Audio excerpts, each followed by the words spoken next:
son las renovables la solución, es la clave, pero sobre todo hay un camino alternativo a los acuerdos de París, hay un camino alternativo a la descarbonización, hay un camino alternativo a acabar con el planeta. Es decir, lo que estamos planteando es eso. Es decir, el movimiento energético que se ha vivido desde el inicio de la guerra de Ucrania, lo que plantea es si se puede hacer una pausa para dejar que el corto plazo nos esté intentando complicar llegar al largo plazo. Está con nosotros Patricia Molpeceres, directora de ventas de Alliance Bernstein. Bienvenida. Muchas gracias, ¿qué tal? ¿Es posible frenar en el corto plazo y llegar a los objetivos de París? ¿Es posible que se distraigan los países ahora por la guerra de Ucrania, por ese movimiento energético, en cumplir los objetivos? ¿Qué pensáis en Alliance Bernstein? ¿Hay un riesgo alrededor de lo que está sucediendo desde que estalló la guerra de Ucrania? Bueno, pues la verdad es que nosotros lo que pensamos es que es casi todo lo contrario, ¿no? Que la transición energética global se está acelerando y que todo el tema de la guerra de Ucrania no ha hecho más que reforzar mucho todo este tema, ¿no? Y bueno, nos basamos también mucho en cifras y en datos, ¿no? Vemos, por ejemplo, la Agencia Internacional de la Energía nos dice en su hoja de ruta hacia el Net Zero en 2050 que ya antes del conflicto había suficientes número de campos petrolíferos, de gas, incluso de minas de carbón, para hacer frente a toda esa demanda de este tipo de energía hasta el año 2050. Pero que, sin embargo, por toda la parte de renovables, aunque se había invertido mucho, no estábamos llegando al objetivo que buscábamos. Es que se necesita una inversión muy potente para ello, que es un poco lo que veis en este gráfico, ¿no? Es la necesidad de financiación para llegar al net zero en 2050.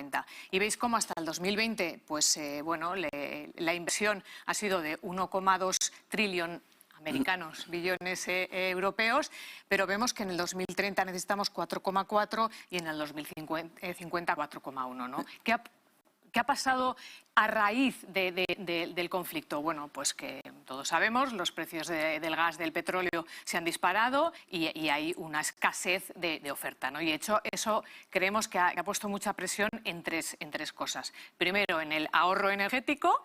Segundo, en intentar independizarnos de esa dependencia del gas y el petróleo ruso. Y por último, y más importante, reforzar todo el tema de las energías renovables. Como tú dices, igual en el corto plazo, pues por esa falta de oferta, pues estamos muy pendientes del petróleo, el gas, etcétera, pero pensamos que el camino a largo plazo está intacto. Entiendo entre líneas que si se hubiese hecho una inversión mucho mayor, privada y pública, justo en esa parte de 2016-2020, ahora podríamos haber estado algo mejor.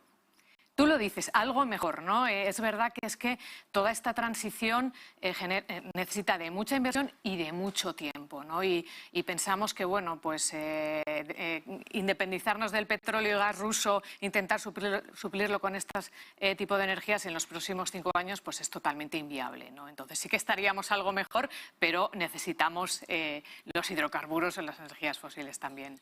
Uno de los hándicaps del uso de renovables ha sido el precio. Pero los precios altos de petróleo, gas, electricidad, carbón, etcétera. ¿Qué hacen entonces a las renovables más atractivas?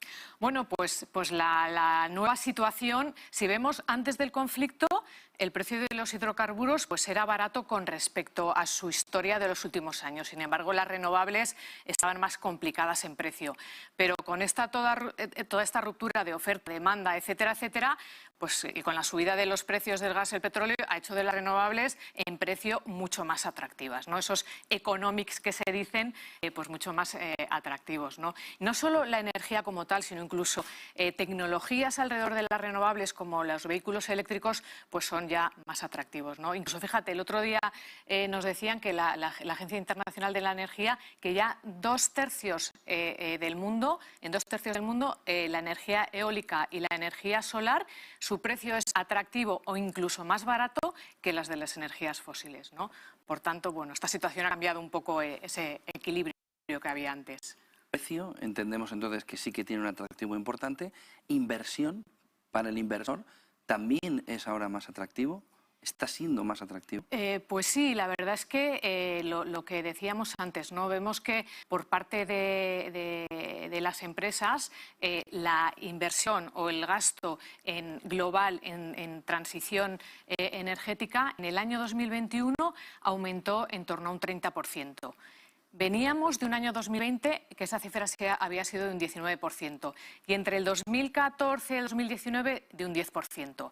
O sea, el camino está ahí, que es un poco lo que veis aquí, que estos son estadísticas de Bloomberg y vemos cómo del año 2004 al año 2021, cómo se ha ido acelerando toda esa inversión en transición energética, lo veis por las distintas fuentes de energía y el camino está ahí, ¿no? Y además es importante no solo por la parte de la inversión corporativa, digamos, sino por la parte también de los consumidores, cómo cada vez están metiendo más en sus vidas el tema de las renovables, ¿no? Y volviendo a vehículos eléctricos, pues en un año como este, en que la venta de vehículos está siendo bastante floja, sin embargo, en el primer trimestre del año a nivel global se han vendido más de 2 millones de vehículos eléctricos, que es un 75% más que el mismo periodo del año anterior.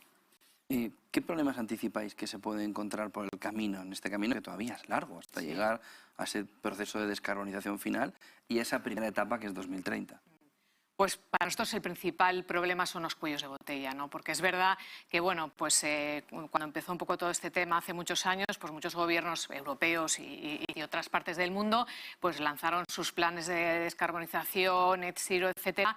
Bueno, pensando también pues que la capacidad en energía eólica o solar se iba a poder extender rápidamente, incluso el tema del hidrógeno, ¿no? Que nosotros pensamos que para que el hidrógeno sea realmente renovable, pues tiene que venir de fuentes limpias, ¿no? Y eso no puede pasar hasta por lo menos la década del 2030. Entonces vemos que hay muchos cuellos de botella en las cadenas de suministros, incluso temas de fuerzas laborales, etcétera, que bueno, que hacen que aunque el camino esté ahí y esté claro, pues es estrecho y es pedregoso. ¿Podemos eliminar el gas y el petróleo de nuestras vidas? Pues no, la verdad es que me temo que no, ¿no? Intentar independizarnos de Rusia, por ejemplo, en ese sentido es un proyecto de muy largo plazo y de muchísima inversión. Como he dicho antes, no es factible en los próximos 5 años. Vemos, por ejemplo, nos dice Aramco que hay una capacidad extra de producción de petróleo en el mundo de en torno al 2%, que bueno, sería muy fácilmente absorbible en cuanto China abra totalmente después del COVID o en cuanto el transporte aéreo esté funcionando a pleno rendimiento, ¿no? O incluso con el gas, por todos los proyectos de traer gas licuado de Estados Unidos o de Asia para distribuirlos en Europa, pues son proyectos que requieren de unas infraestructuras exigentes, ¿no? Por tanto, estamos obligados, ¿no?, a convivir con los dos tipos de energía para muchos años. ¿Cuál es el papel de los inversores entonces al respecto? Bueno, pues aquí es un tema importante, ¿no? Porque es verdad que vemos como muchas compañías de petróleo o gas en los últimos años, con todo este tema de transición energética, ESG, etcétera, pues han dedicado sus flujos o su exceso de flujos a la compra de acciones o incluso a proyectos de transición energética, y ha dejado un poco de lado lo que ha sido su fuente tradicional de negocio, ¿no? Entonces, nosotros pensamos que esta digamos, infrainversión en el corto plazo va a hacer pues que el petróleo y el gas sigan en precios altos y volátiles en el medio y largo plazo. ¿Y quién lo va a sufrir?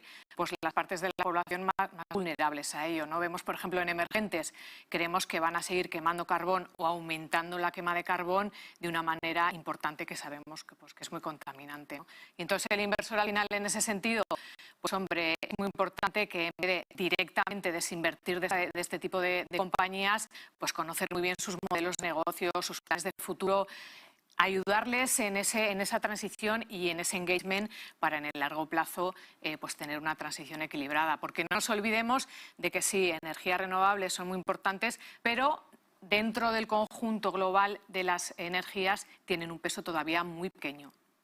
Pues muchísimas gracias, Patricia Molpeceres, directora de ventas de AllianceBernstein. Buen día y buen negocio sostenible. Muchas gracias a vosotros y buen día también. 9:06, nos vamos un momentito a publicidad y vemos este arranque del mercado en Europa en